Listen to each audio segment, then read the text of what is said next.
If you put millions and millions of pounds into any business, essentially you have the right to do whatever you want to do. Clubs get rid of managers very quickly. If you're going into a club, early on in your career but changes manager often, you'd be foolish to think that you're suddenly going to get lots of time. And if you're not successful in that first job, then often you don't get another go. You don't always get the chance to choose wisely. Sometimes it's whichever opportunity is available at times. And if you don't impact it in 100 days, then you're probably going to be under pressure again. So it's probably the first day, the first hour, the first second. What are you going to do to change the course of where that club's at?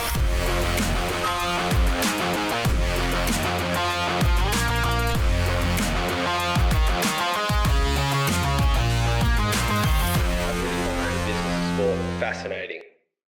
Gary, thank you so much for joining us. Welcome to the Business of Sport. Pleasure. Thanks for inviting me. Before we go any deeper, why don't you just give a little oversight of what you're currently up to? Yeah, I'm doing plenty of media work. I think that's something that when I finished playing actually a long time ago, that was one of the strands that I sort of went into, and I wanted to try a little bit of everything alongside sort of coaching, coach education. So I'm doing plenty of media work for the likes of Sky, the likes of BBC. I'm very fortunate that I get asked on to do those things, and I love it. I mean, look, who doesn't love getting paid watching football matches? I mean, it's an incredible. Hopefully I can do it for a lot longer, but it's an incredible industry to be in, something that you're passionate about, and I'm very fortunate. If you're looking at that, is that like a year's contract you have with a Sky to go and work on it for Soccer Saturday or whatever it may be? Yeah, what tends to happen is I think when you're a sort of manager in and out of work, currently out of work, but you tend to go and be a guest on certain shows, and then there's other people that perhaps want a career in the media, and they'll be fortunate enough to get a contract at somewhere like Sky. So yeah, but I think when your main focus on your main industry is football management, essentially football coaching, but I think they know that, and therefore you don't quite get as many shows as some of the guys, but it's good fun. I usually get all the old teams that I've managed, so thankfully when I've had a few, I get asked a bit more than most people. You obviously have done amazing things as a manager. What about the time you had as a player? Yeah, do you know my playing career is funny because whenever anyone asks me, I'm probably one of the very few people that will say, I think I enjoy management more than playing. I hear so many people that say there's nothing that beats playing. And I loved that playing side of it. And that was something I always wanted to do. It was never, to be famous or to make lots of money. It was just, I loved the feeling of playing football or playing any sport actually, because I was really, really heavily involved in lots of different sports when I was younger, and I was very fortunate my parents were as well. So that playing side, just felt so natural. There's obviously lots of challenges within that maybe you don't appreciate when you're doing it. You don't appreciate, some of those challenges and how you build that resilience along the way, and you build some of those really important life skills along the way. It's just a career in football. You're just playing football, and you happen to be getting paid for it. So yeah, it was a very, very enjoyable period. I always feel a little bit like I never quite fulfilled my potential. I think maybe that's helped me then pursue a career in coaching and management, because maybe that's given me a little bit of drive that, naturally I wouldn't have had through anything that's ever happened to me, sort of in my younger days. Just for context, for anyone listening, not filling your potential still means about 130 plus Premier League appearances and a lot more for other teams, right? Yeah, but, of course, when you're at that level, you want the next step. You want, I was very close to being called up for England at one stage.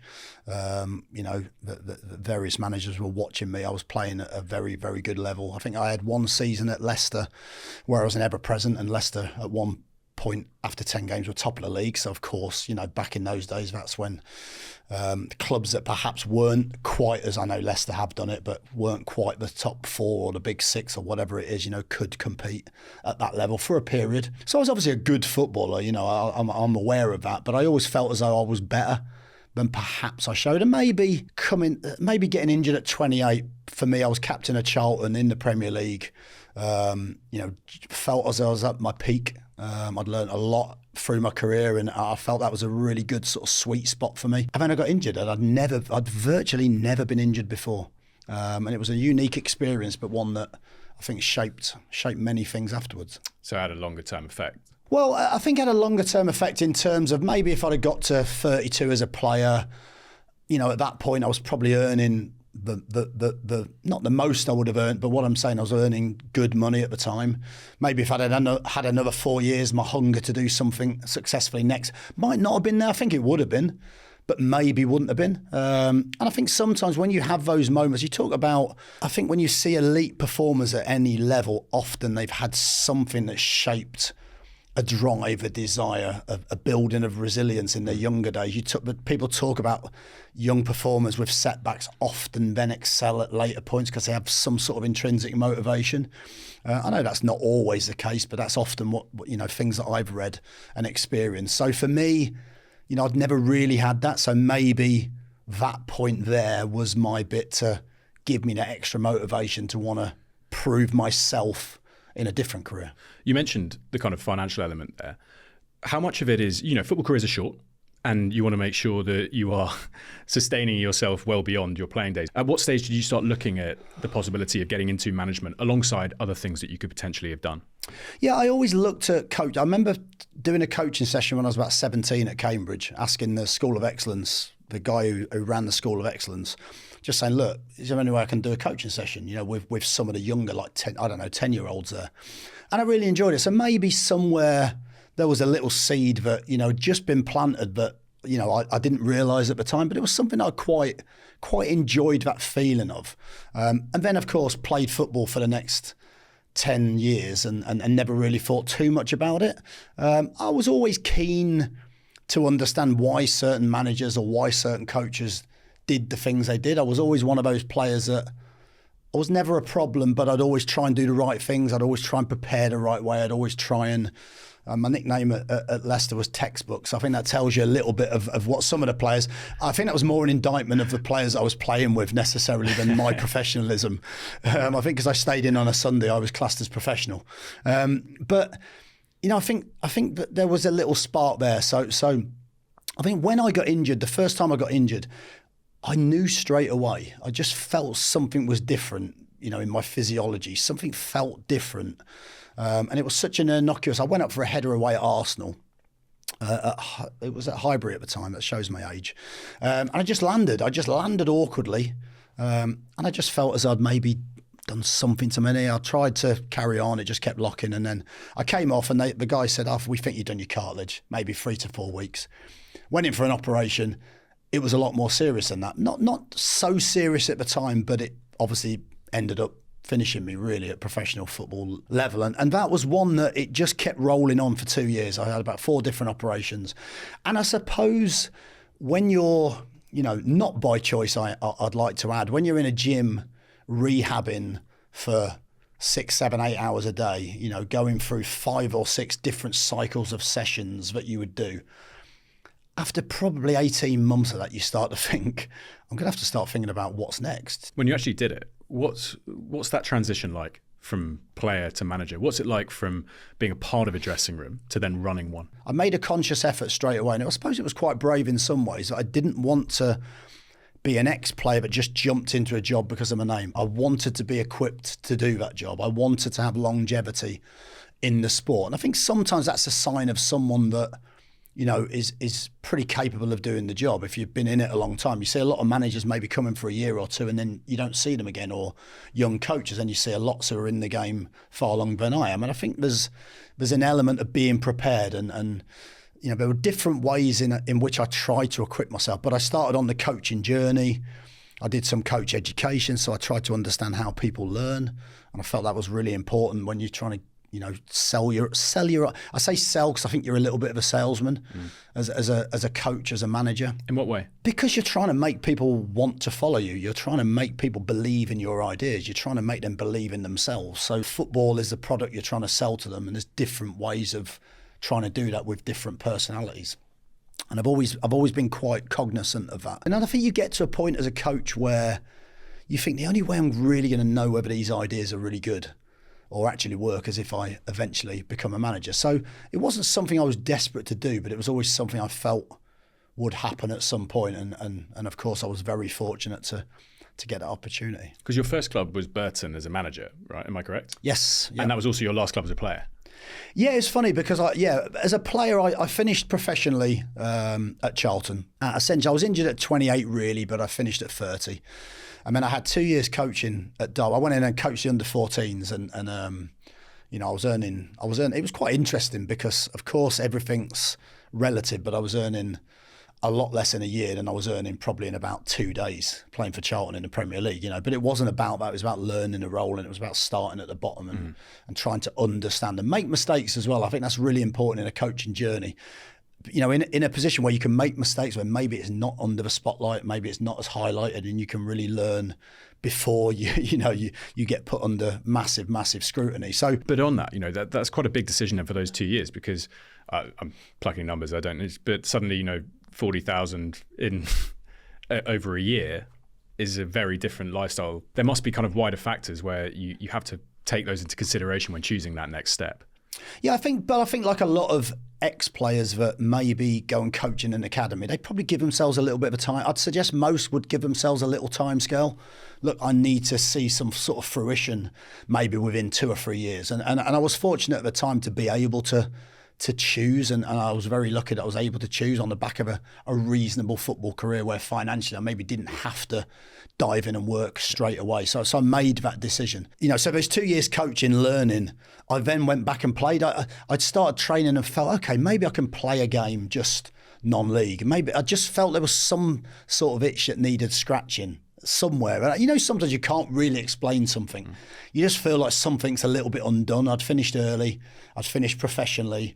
I loved the game, and I think this was my view of loving the game. I went back and played, and it wasn't about the money. It was just about that feeling on a Saturday of coming off the pitch and, feeling like I'd achieved something, feeling I was part of a team, feeling like I could add some sort of value. And I did that for about 18 months till the point came.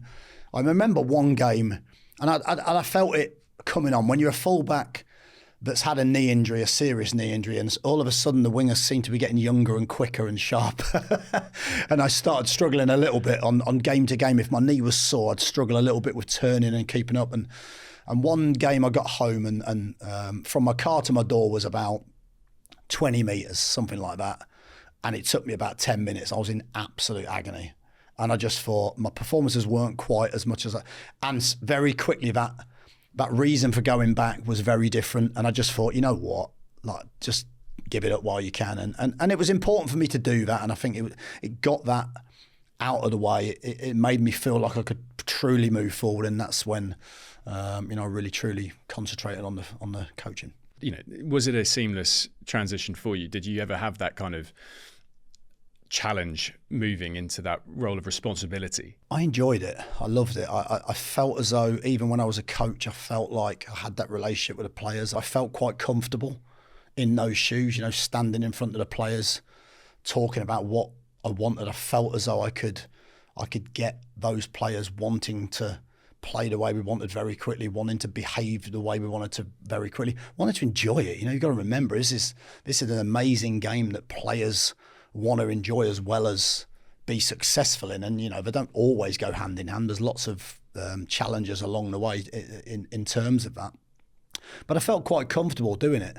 But you get some pretty damn harsh lessons along the way. My first game, the team hadn't won for about 12 or 13 games, and we maybe had about 10 games. This was as a caretaker at Burton originally, because I finished the season as caretaker manager. I think we had about something like 8 games. We were in danger of relegation, but not, we were one of those that we should be safe, but we need to get some results still. First game at home, played quite well. It was 0-0 still. 92nd minute, long throw comes in the box, goalkeeper drops it, and we ended up losing 1-0. So you go in, all that hard work, you feel confident, you feel like you're going to get that win, and it doesn't happen. I think my second game, we were 1-1 away at Wimbledon, about 60 minutes in, lost 4-1. And I made the cardinal sin of not criticism, but saying, the players are not fit. No, I was angry. I learned a valuable lesson. The chairman at the time said, look, give yourself time to calm down. So all of these are things that, it might be harsh lessons if you don't get the opportunity for long. Or again, I was lucky I had an owner that perhaps believed in me. I think about 4 games later, we were actually safe, but I lost 7-1. I mean, it was circus stuff. I remember the 7th goal going in, my defender and my goalkeeper running for the same ball, clattering into each other. One fell one way, one fell the other, and the striker just jumped between them. It was like a comedy moment, and there is no... I'd find a harder place to be in when you're that manager and you feel like nobody's probably looking at you, but you feel like everybody's looking at you. It's a horrible feeling. How do you handle that kind of situation as a manager when things... Is it almost not my fault, is my responsibility? I think you have to take ownership of situation, because if you don't and you start blaming players or you start blaming scenarios, even if that's just in the dressing room, you'll lose those players pretty quickly. And so the times of, those moments where you have to show resilience, they're your biggest challenges. They're the hardest moments, because by the time you leave the pitch and you get into the dressing room, you have to say the right things. You have to think about what you're going to say. Sometimes you can show the true side of that passion and that unfiltered nature, but you have to do that for the right reasons. You can't just go in and blame the players every time you lose, because, you don't take the ownership every time you win either. It's the player. So I think it's actually quite a thankless task at times, isn't it? Because you win a game, you want the players to take full credit. You lose a game, you take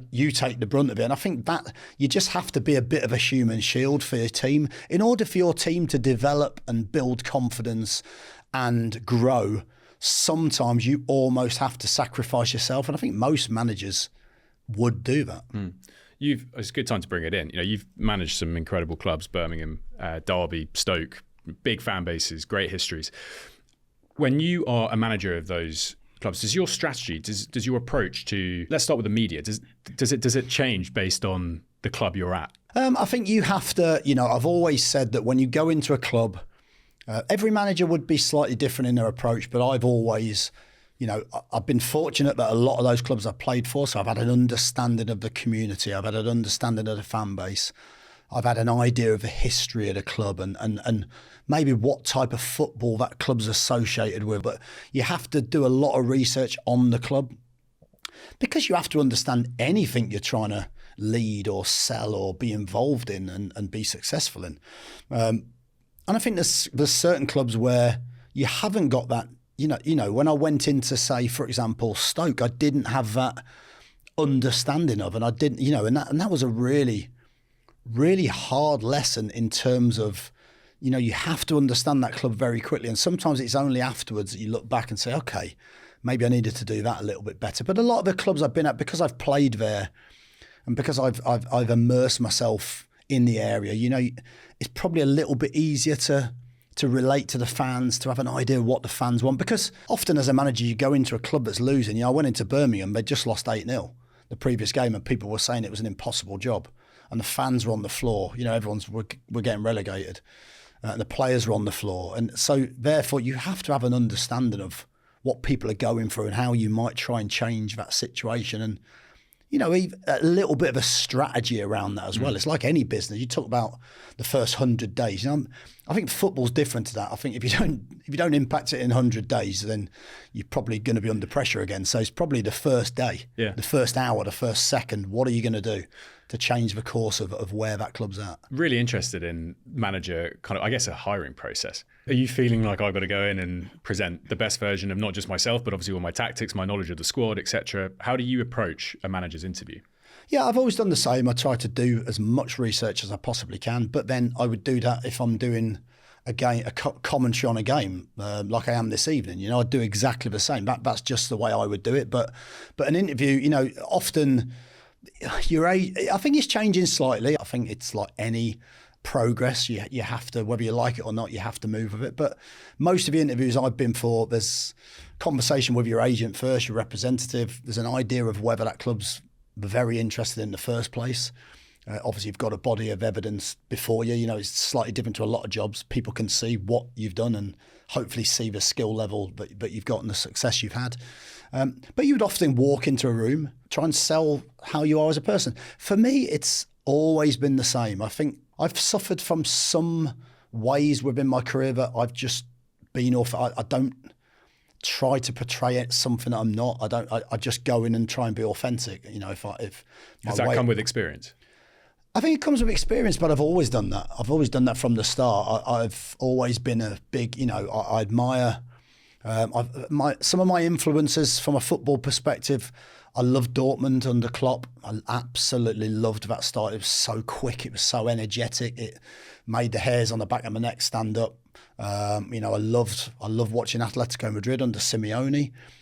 I admire so many managers. I admire Guardiola. I love the way that he coaches, but sometimes I prefer a slightly different way of playing. I like that Klopp kind of, I think he termed it as rock and roll football. I love that. So I think you find your own style and find your own way, and of course that evolves, but that authenticity for me, I think, is really, really important. What's your style? If you had to say this is my type of football. Yeah, I love that. When I say aggression, I don't mean aggression in terms. I love that fast-paced intensity. I think Klopp talks about their identity as intensity, and I would probably say very, very similar. I'm not comparing myself, but I love that style of play.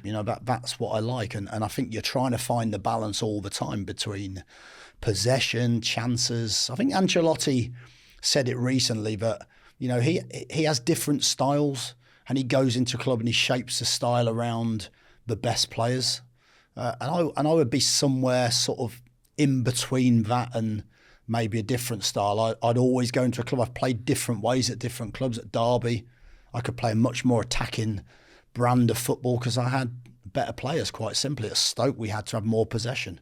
You go into Millwall, it's slightly different. There's an expectation, but there's also a different fan base that maybe wants something slightly unique. So again, you always change a little bit, but ultimately the core values and your core way of playing is pretty much the same. It's an adaptability, I guess, that you require. And I guess, is that probably more prevalent when you're managing in the Championship or League One or League Two, rather than being let's just use a Klopp, a Guardiola and Ancelotti, who are probably going to go to teams who have the resources and the players to play their way. So, when you're going through that, why do you select a job if you're lucky enough to be able to choose? Yeah. Do you make that selection based on the team and the players they have?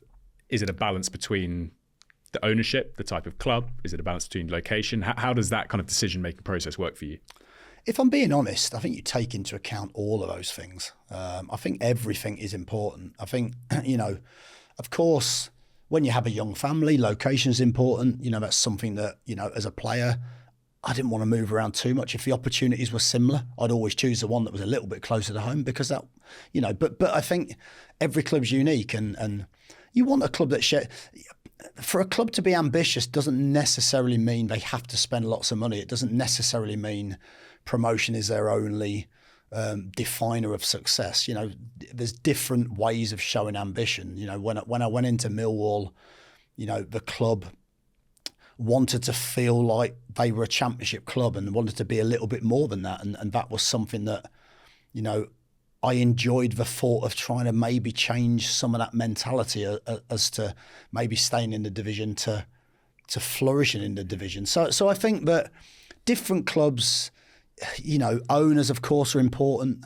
Do clubs get rid of managers very quickly if you're going into a club that, early on in your career that changes manager often? You'd be foolish to think that you're suddenly going to get lots of time. And of course, as most managers want time, particularly at the start of your career, you want to have longevity. You don't want to be, if you're not successful in that first job, then often you don't get another go. You don't get another job. So you don't always get the chance to choose wisely. Sometimes it's whichever opportunity is available at times. And if you do get an opportunity to choose, then you have to choose wisely. How important has your relationship with ownership groups been for you throughout the different clubs you've worked within? Massively. I've been very, very fortunate. I think that, when I first started at Burton, Ben Robinson, there's not many better owners. I still speak to Ben. Well, I still speak to most of my owners actually now, still. But Ben was excellent. Ben would, Ben had this way where you'd get on the coach afterwards and he would make sure that all the because back then that was when the directors travelled on the coach with you. And at Burton, we probably didn't have enough players and staff to fill the coach, to be honest. So Ben would make sure that nobody asked you about the game. If you lost, he'd say, you'll have to work it out, you can solve it, but he'd always support you. Don't get me, he'd give you a little flea in the ear every now and then if there was something he wasn't happy about. But often he would allow you that space and that sort of understanding to try and find solutions yourself, which was fantastic. I mean, it's a great, you couldn't get a better club to start at in that sense. Of course, Ben now is not owning that club anymore, but he had a fantastic tenure with lots of young managers there. At Birmingham, Birmingham was different. I didn't know the owners really. There was Chinese ownership at the time. Didn't know them, but had very good relationships with the chief exec, with the football secretary, and had brilliant relationships with them. And I think that's so important. Derby had a brilliant relationship with Mel Morris, Steve Pearce. Honestly, it's like, again, I always treat people how you find. And sometimes in football, I think we're very quick to label people, players, owners. I went into Derby thinking all these stories about, the owner's crazy, he's doing all these different things, he's in the dressing room, and I found none of that. I found maybe that was the relationship I had, and you have to work on building that relationship. But I've been very lucky. John Berylson as well, of course, sadly passed away, which was a big impact on Millwall. But some really, really good owners, and I think as a manager, that most managers will say that is an absolutely crucial relationship to have. Does it make it more difficult the stronger the relationship you build when, let's face it, inevitably in football, change occurs either for an owner who then wants to move on from you, or if you get a different opportunity and want to take a different project on? Does that become a really difficult situation to manage? I think it's more difficult if you want to leave. I think that's more difficult. I think that would always weigh heavily on me, and more so. But it's like any industry. People get opportunities, people get offered more money, people get offered different scenarios that maybe suit their family life, and you have to make decisions. Those decisions are always going to be unpopular. I had to leave a club at Derby where I lived 15 minutes away. My son used to go to watch the games. My kids went to schools in the area, but for different reasons, I felt like I had to make that decision. And in those moments, you just have to do what you think is the right thing to do. And it's not always just for yourself. Sometimes maybe that's in the club's best interests. If a club sacks you, I never have an issue with that side of it, because that's just the game. Yeah. That's something you go into, you understand. You don't have to agree with it. You don't have to be au fait with whether that decision is the right decision. But I think if you put millions and millions of pounds into any business, essentially you have the right to do whatever you want to do. And I've always been quite objective in that sense. And that's the most difficult decision I think I've had to make, I would say, bar none, was the Millwall one. I've been there 4 years. John, the owner, had passed away sadly in the summer. We just missed out. On sort of getting into the top six. We were 30 minutes away from getting in the top six, and I think it was one of those. I'd lost a few key members of staff as well, and it just felt as though, you get to that point in any industry, in any job, where you think, I just feel like I need a bit of a breather. And it was a hard one to own up to as a manager, because no manager really wants to sort of say, maybe this is as far as I can take it. And I think looking back, it was a culmination of so many things. And actually, when you're out of work for 6 months, you get that energy back. And that was probably the most difficult because it wasn't results-based. It wasn't really anything other than I just felt like that was a decision I had to make. So yeah, they're never easy, but I don't think leaving any business is particularly easy, is it? What about, when you have situations like when you took over at Stoke, you're taking over in a championship, it's been relegated, you're then in charge of a very different type of project. How does that change how you approach your job in that kind of environment where there's so much transition going on within a club? Yeah, I mean, Stoke was a different one. I mean, I turned it down I got offered the job in the Premier League and turned it down. I mean, that was probably something that, I don't regret, but from a financial aspect, of course, it would have been very easy to take. Because they just offer you a big contract from Premier League. Because like anything, the Premier League money's, it's game changing for anybody. I think any manager, from an ambition point of view, and also from a everyone, like, we've all got families. We all want to solidify your family sort of legacy if you can, and that's what anyone, I suppose, in any working industry is trying to do if they have the opportunity. And it's always a balance. Going into Stoke, I think I probably underestimated how tough the job was. I felt as though, there's some clubs that come down out of the Premier League and retain most of their squad, and there's still a feeling of togetherness and still a sort of feeling of happiness around the place. Maybe one or two players want to leave, but you still got that team spirit. That was one place. It was so, I mean, it was like, it felt like there was never any calm there. And I don't think, the owners were brilliant. The people at the club were excellent, but there was just so much change. And there were so many players. I think Stoke had been in the Premier League for 10 years. You get players that you start to get a different type of player and a different character of player. And then I think I took the job on the back of that all kind of coming into one sort of melting pot of fan frustration and all of those things. Look, I could have handled that better. I think when you're in that situation, a lot of pressure builds. Pressure, of course, makes you make decisions that perhaps you wouldn't make in a different light with a different environment. But you learn, and you can sometimes learn the hard way. But it was definitely an eye-opening scenario. There's so many things that went on that would be difficult to put any context to. You mentioned earlier the kind of sales job that you have as a manager. How did you approach that in that situation where you've got Premier League players? What were you really kind of talking to the players about to try and convince them that, yes, we may be in a lower division, but we're going to go again and stick with us because, we'll be back where we belong? Yeah, I think that was a general feeling. I think, you're trying to also create a togetherness within the group that maybe, you sometimes go into clubs and there's, people are taught there's free. You speak to one of the senior players straight away. That's what you'd often do. Just get a little feeling of, what's happened, what's going to be some of the challenges. And, you go into some clubs where, maybe the foreign players sit on one table, the older British players sit on another table, and the young players sit on another table. And you don't want that. You want to create a togetherness. You want to create a team spirit. And you're trying to do that with agents calling you, telling you a certain player doesn't want to play in the Championship. He's not going to play in the Championship. Won't play in the Championship. Down tools, he won't play in the Championship. And you're having to try and navigate all these things. When I look back at that time, it was almost like no one had played in the Championship really amongst that group, very few. It felt like you had to create a new team and start again. I suppose it's easy in retrospect, but maybe looking back, I perhaps should have just been a little more patient, should have maybe kept some of those senior players around that were Premier League players. Maybe we should have tried to convince some of those players to stay. And so do you think you could have done that? I don't know. But you always look back and you feel, is that something that you should have tried to do? I think every situation, the problem is you always look back and the things you didn't do, you always think you could have done. I mean, there's always that little bit of regret.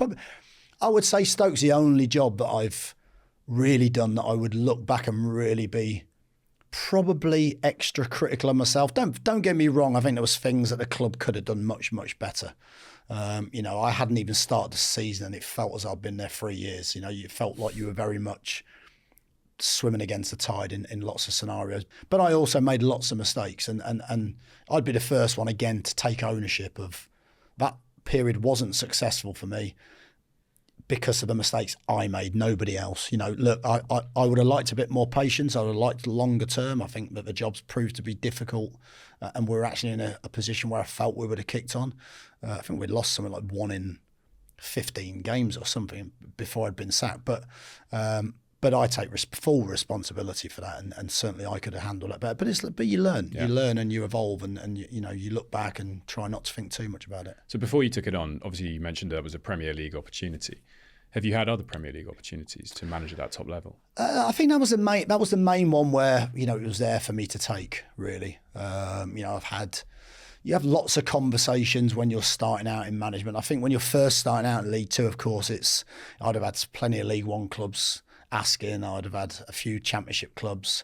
I remember, being approached by Blackpool before the Birmingham opportunity came around, and at that point, Blackpool weren't a particularly stable club. And I think you have to pick and choose sometimes those opportunities. But of course, as a young coach, you could be in a position to get offered a Championship job, and then 5 or 6 games later, you're not even keeping your own job. That's the nature of football. So you can't be too patient. You have to. And I look back at my younger days in management, and I was in a rush to get to where I wanted to get to, and maybe that was my ambition, my drive. And I think it's only when you've been in the job a while that you actually look and say, okay, sometimes some things are more important. Enjoyment of a job, feeling like you're working with good people, feeling like you're building something and you have an opportunity to have time to build that. I think those things become more important, I think, when you've experienced some of the other things. So what would you say are the most important qualities now of a manager? I think, again, football's no different to any industry. For me, if I ask someone in the street who's a football fan, how would they play 4-2-3-1? I'm pretty sure most of those people could try and describe it in a way that would sound pretty plausible.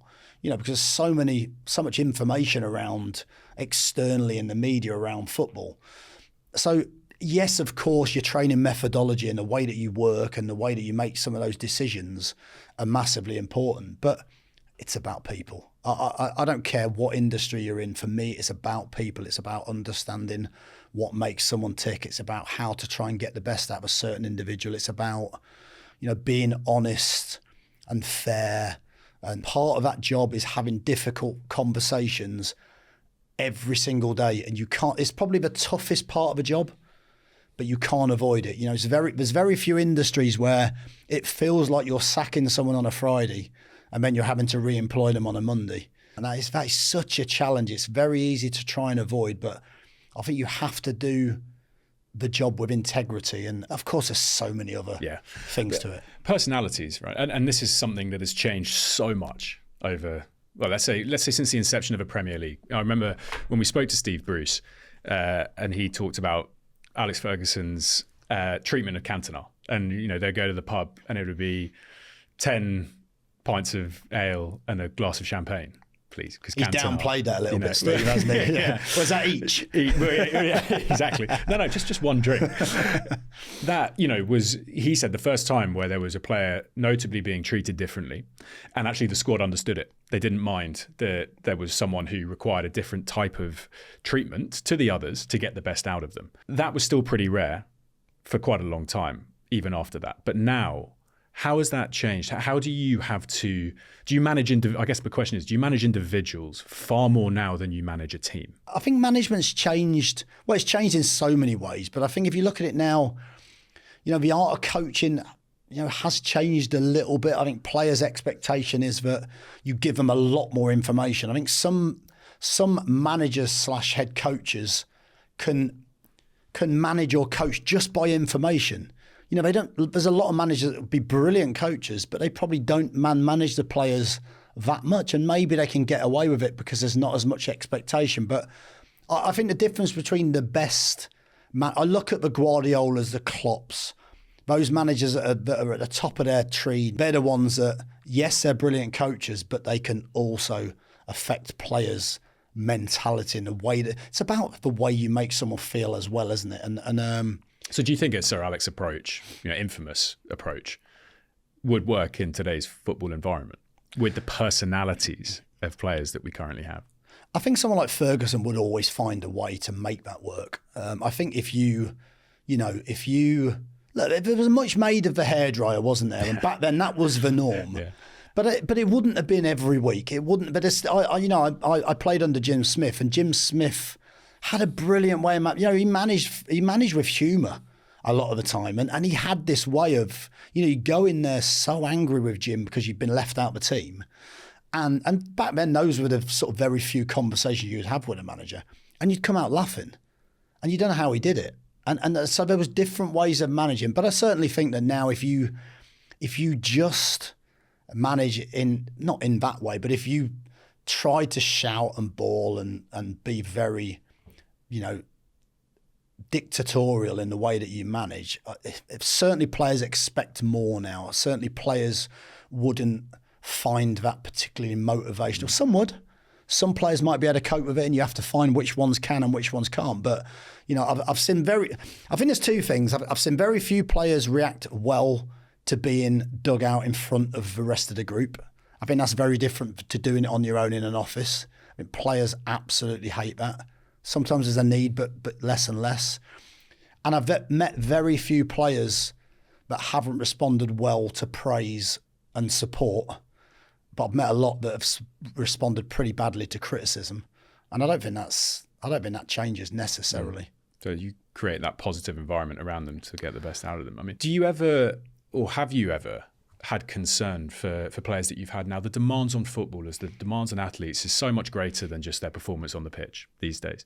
Have you had concern around talent being unfulfilled because of the pressures being exerted on certain players that you've had under your management? I've seen a change certainly in issues that players have. I think social media is a huge part of that, and much as every I met so many players and so many managers who say, I don't look at social media, and I'll guarantee probably 99% of them do at some point. I'm not saying they do all the time. I think you learn that that's not a balanced view of life necessarily. But I've met so many players that maybe are having a bad time. You'll chat to them. You try and find a solution as to why. Sometimes a player will tell you why.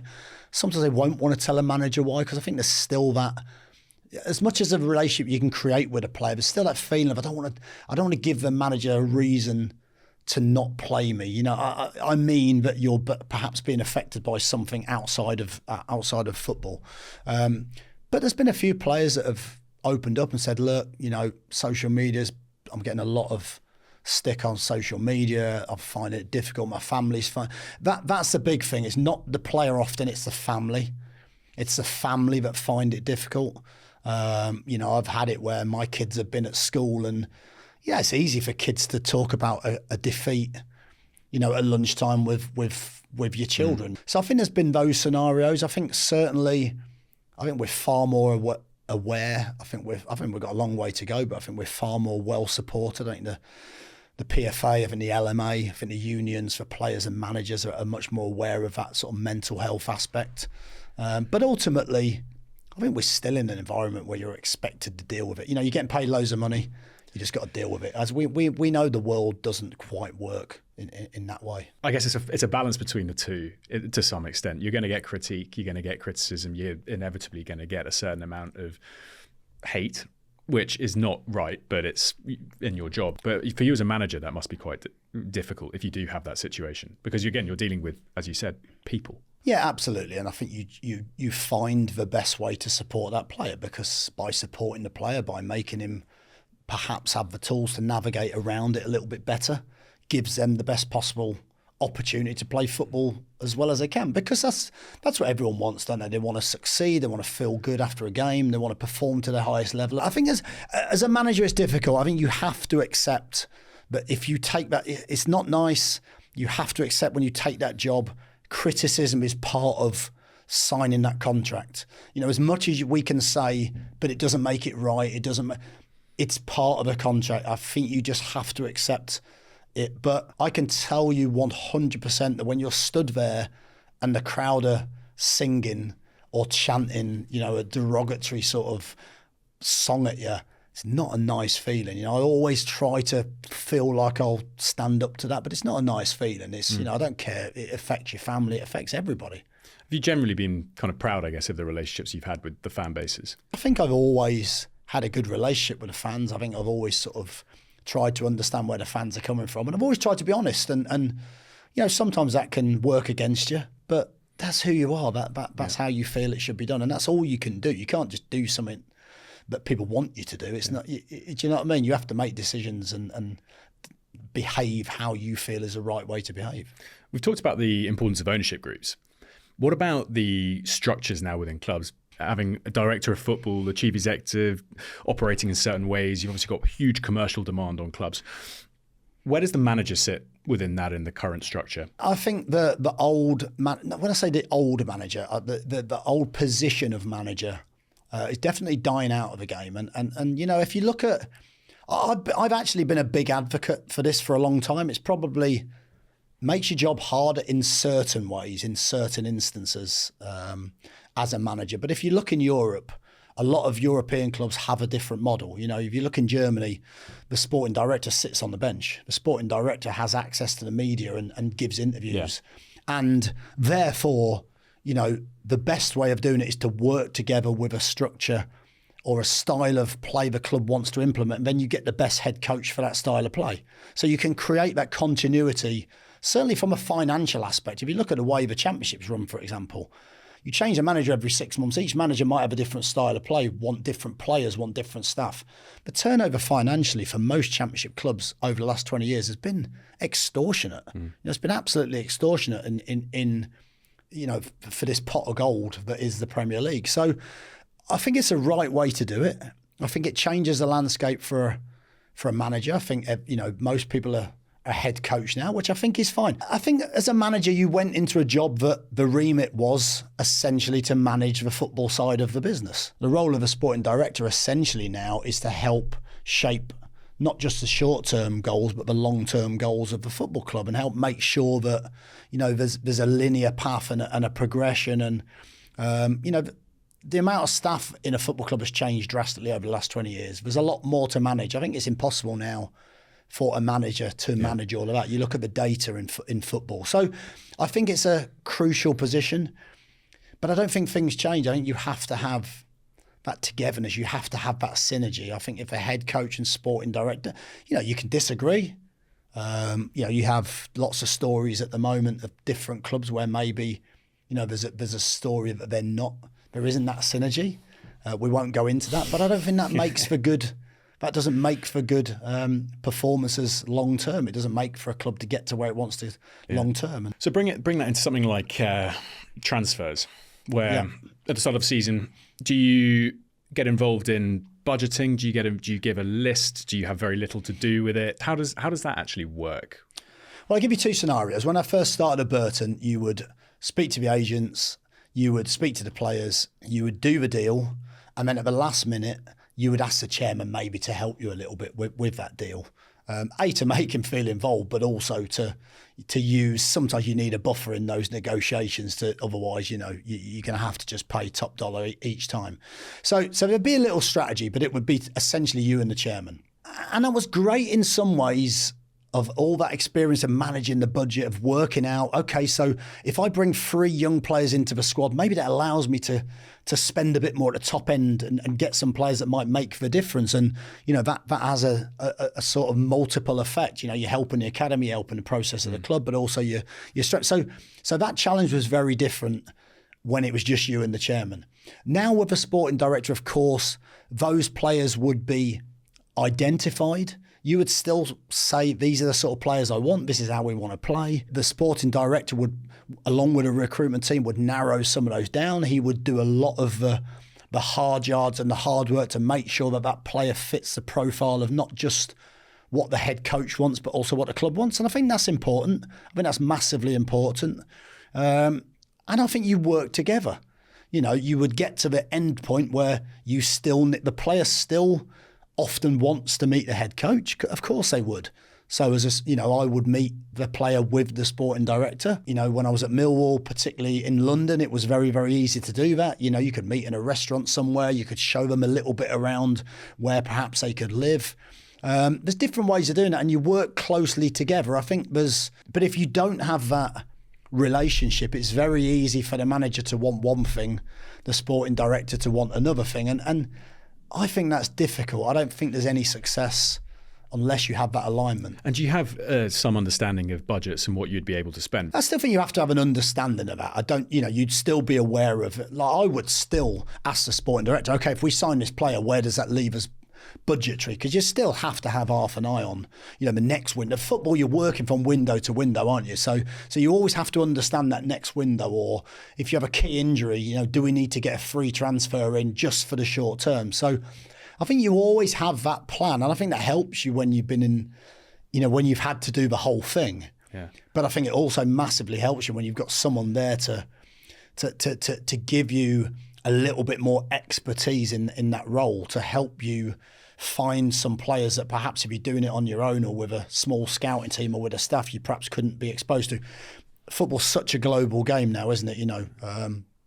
And it's impossible for a manager now to not just source those players, but also watch those players. I think as a manager now, you come in on probably that last 10% of what's required to sign a footballer, whereas before you were part of that whole 100%. And I think that's a good thing. I think, like I've said before, you still need to have the same relationships. You still need to have the same togetherness. How do you view the strength now of the Football League? The opportunities from the financial perspective have increased because they become the league's become more financially strong. The clubs have therefore benefited. You've seen transfer fees massively go up, etc. How's that influenced the structure, the pyramid, I'd say, beyond the Premier League?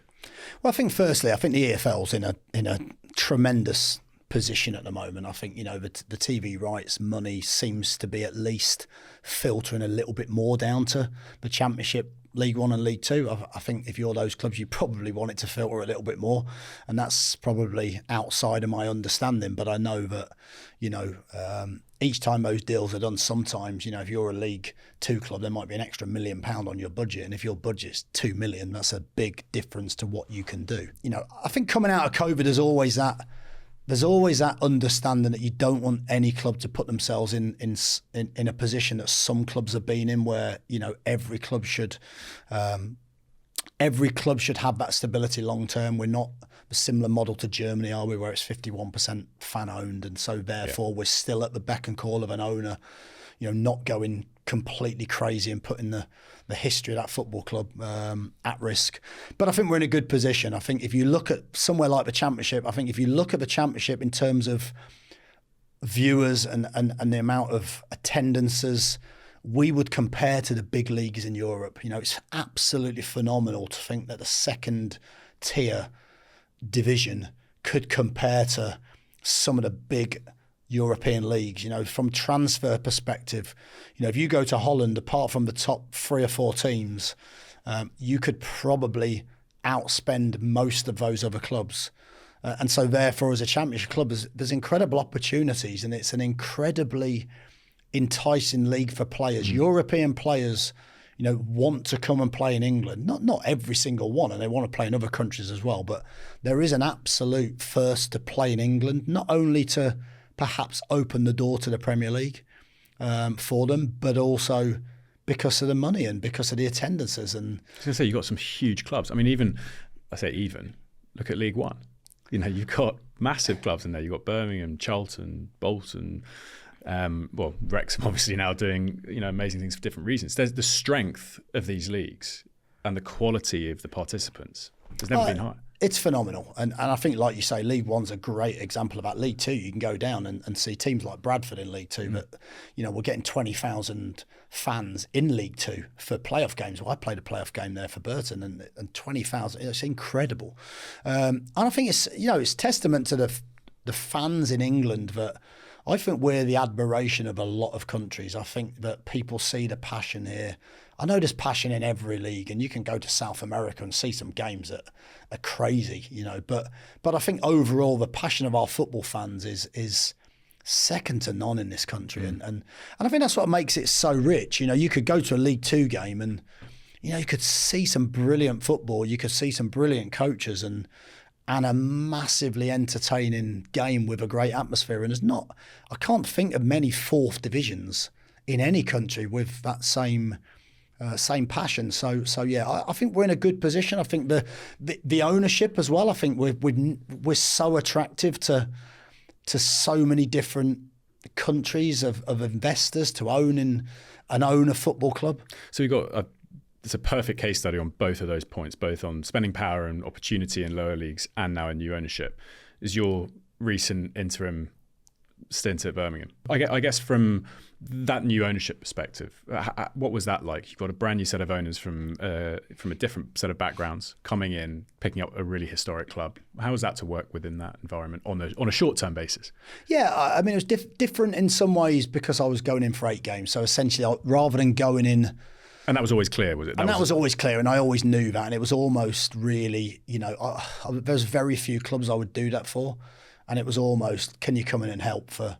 I spoke to Tony Mowbray. Thankfully, he's back to good health now. So, and it just felt like it was the right thing to do. I was putting myself putting my neck on the block in some ways, but I felt it was the right thing to do. So, but that experience. I mean, look, I'm sure last season if you spoke to, the likes of Tom Wagner, I'm sure there'd be parts of that where, midway through a relegation battle, they're talking about the plans for a new stadium. And I'm sure at times, but I think this is the bigger picture of what these owners want to do. It might have felt as a manager sometimes that perhaps wasn't the right timing to be discussing that when you're trying to win games of football and that pressure's on. But it felt like something was building. And I said that at the end of the season in the last game. I said, regardless of the team going into League One, it feels like this club's now on the up with good owners with a clear vision and a clear ambition. And of course, I'm sure it helps with Tom Brady in the background, but they're all involved. They're all really, really involved. He does seem to be over a fair amount and attending games and putting his kind of...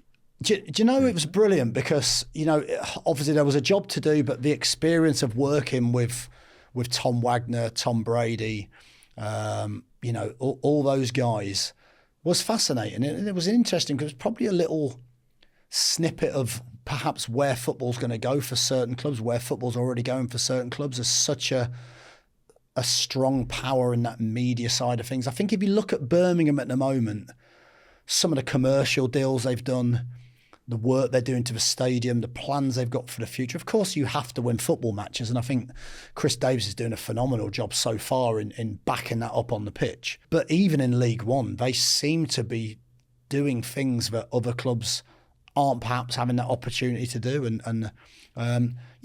We sat in probably 2 or 3 Zooms with the owner, Tom Brady, not about football. I think everyone has this misconception that, I remember speaking to a few of the guys a few of the pundits on Sky, and they were saying, well, what's Tom Brady know about football? But it wasn't about that. It was about leadership. It was about high performance.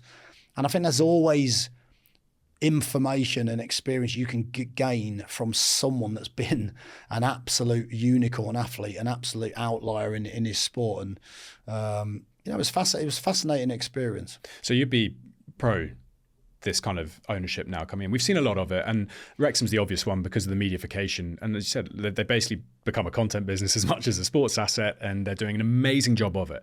But people will always find ways to critique it and find the kind of flip side of it.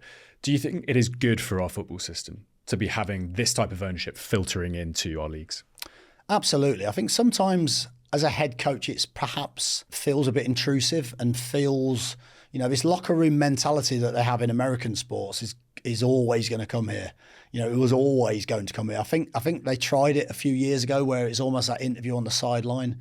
I think they're trying to do it now. And I think it's that thirst for that content has never been greater, has it? If you're a fan of Wrexham, I think it would be a very easy conversation, I'd imagine. If you ask those fans, is this something that you like? That's enabled them to be even more competitive on the football pitch. That's enabled people to look at, what was a very well-supported club, for a long, long time, but it allows them to perhaps have a bit more media profile. And I'm sure their matchday experience and their experiences over the last few years, they'd be incredibly positive about it.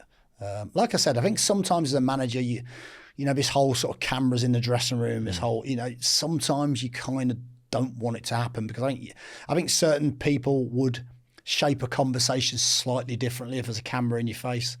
But it's there. It's part of the world we live in, and it's part of the importance of sport, business. But then it also, you had Jay Stansfield at Birmingham last season. They then go and spend between 10 and 15 million total package. And for a League One club to spend that amount of money on a player is quite incredible, but also possible because the revenue being generated in and around the club can be attributed to all of these new incentives, initiatives that have been undertaken. Yeah, and I think, again, if you're a football fan, you want to see the best players, don't you? You want to see players that are going to get you off the edge of your seat. If you're a head coach, you want the best possible players to work with because regardless of how good you are, it bloody helps if you've got top quality players, relative to the level. And in Jay Stansfield's, case, that is a player that you thought might have a chance in the Premier League, and now he's in League One. But I think because of the finances as well in League One, I think there's an opportunity to. I think the owners are very forward thinking. I think the owners are not just thinking about this season; they're thinking about the next season and the next season after that. And I think if you can spend money perhaps more freely in League One, that will potentially give you a better squad in the Championship if perhaps there's a little bit more constraint around that P&S, that profit and sustainability model. So I think there's a little bit of that as well, but Put you on the that's my spot. perception. Would you have wanted it full time? I think a lot of managers, a lot of head coaches would have looked at that job as a good job to have, a job with a lot of pressure. You know, I was never offered it full time. I was never promised it full time. So it wasn't really something that came into my consideration. I think when you're going in for 8 games, you've just got to do the job that's in front of you. And unfortunately for us, I think we actually did a pretty decent job. 11 points. I was going to say, everyone else won around you. It was unbelievable. I think at the end of the season, I think somebody told me that the odds of everybody winning on the last day was something like 120 to 1. But it just felt like everything was conspiring that maybe it was the club's time. And no matter whatever we did, I certainly have no regrets of anything that I really could have done differently. I think we worked incredibly hard. But so would I have been interested? I think you'd have been interested. But there's so many other factors to go into that. And they went down a route that looks like it's been a very positive appointment for them, a very positive route. You can have all the ideas off the pitch you want, but you've got to get it right on the pitch. That's just as important. And at the moment, Birmingham are getting a lot of things right. So what next? You've got all of these different things going on. You've obviously got an amazing track record behind you of being a manager. How do you balance your ambitions now at a time where you have work in the media alongside and you're looking at what you want to be doing?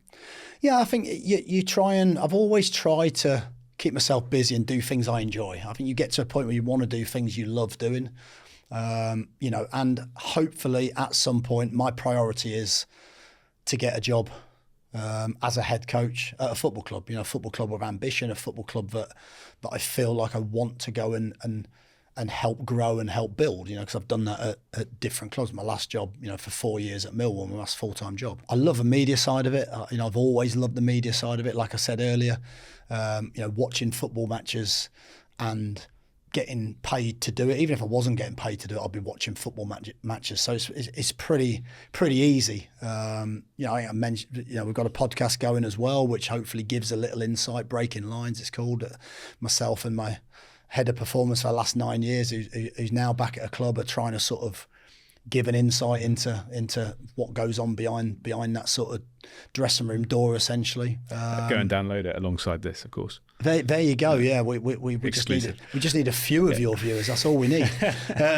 But again, that's something I love doing. And I think when you have to stay busy. I think I found when you're out of work, you have to stay busy. So self-confidence wise, you still go, I believe I can manage in the Premier League at the top level. I've always believed that, but I've never shaped that as what I have to do to define my career. I've always wanted to enjoy my job. I've always wanted to learn. I'm such an avid learner, and the day I stop, the day I stop learning will be me stopping learning. No one else's fault. But I always want to feel like I can learn. If I don't want to be involved in anything that I'm passionate about if I can't keep trying to get better. And that's my main motivator, my main passion really, alongside being a head coach and helping players to hopefully fulfill their potential. No, I think that's a beautiful way to end it. Gary, thank you so much for joining us. It's been such a pleasure to have you in, and look forward to seeing what's next. Appreciate it. Thank you.